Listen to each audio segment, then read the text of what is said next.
This is an overview of the process to produce my inkjet prints. We'll cover preparing the images on the computer, setting the parameters for printing, picking the best printer and the most appropriate paper types, and I'll show how the images are matted, ready for delivery. If there's anything you'd like me to cover in more detail, leave me a note in the comments below and I'll try to put together a more detailed tutorial in the future. This is one of the open edition prints that I've got available on my website. It's from near Halifax, my hometown in England. I'd like to print out an 8x10 to be installed in a 16x20 frame. It gives a lovely wide border. Here's how the dimensions break down. I've got an 8x10 piece of paper, but the matte window has to be smaller, else the paper will fall through. The window is 7.5 by 9.5 inches for a 1/4 inch overlap. I also like to leave a small gap between the printed area of the image and the matte cutaway, just to make things look tidy. In this case, the printed area is 7 by 9 inches to leave a 1/4 inch gap around the printed image. There's a whole bunch of parameters to set for the printing, including paper size, the print area size, and the printer profile, so the program is aware of how my printer treats colours, and also how the selected paper is going to affect the colours. I also like to leave a thin black border on the prints so that any whites in the image remain separate from the white of the surrounding paper.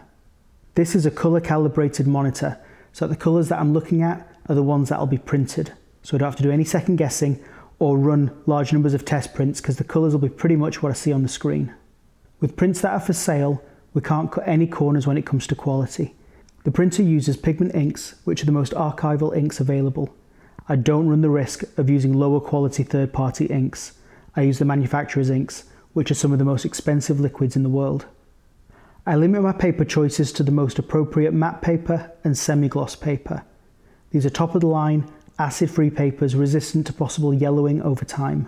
Once the print is created, the date and the name of the print is written directly on the back of the paper with an archival quality pen, and I'll also write my name there. I'll sign the matte as well, but the matte might be replaced one day, so writing information on the print is much more important. I go to the effort of cutting my own mattes for a couple of reasons.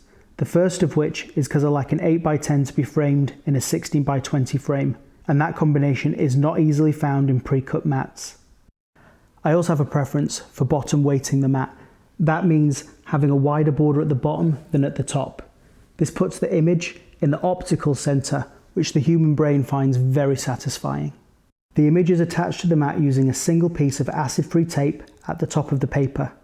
We don't tape all the way around the paper because the paper and the matte will expand and contract at different rates over time. If they were permanently attached, the picture would buckle.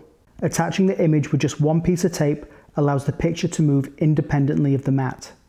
I find that people have very specific frame preferences depending on their own decor and their tastes. Providing a frame that will eventually be discarded would be wasteful, so instead I deliver matted prints that are ready for framing, and this has the added benefit of lower shipping costs. But when I do frame my prints, I like to choose a simple thin black frame because that'll never go out of style. So there's the final piece. From preparing the image to hanging it on the wall, this entire process is based on the principle of doing things simply and doing them right to make the best and longest lasting print possible.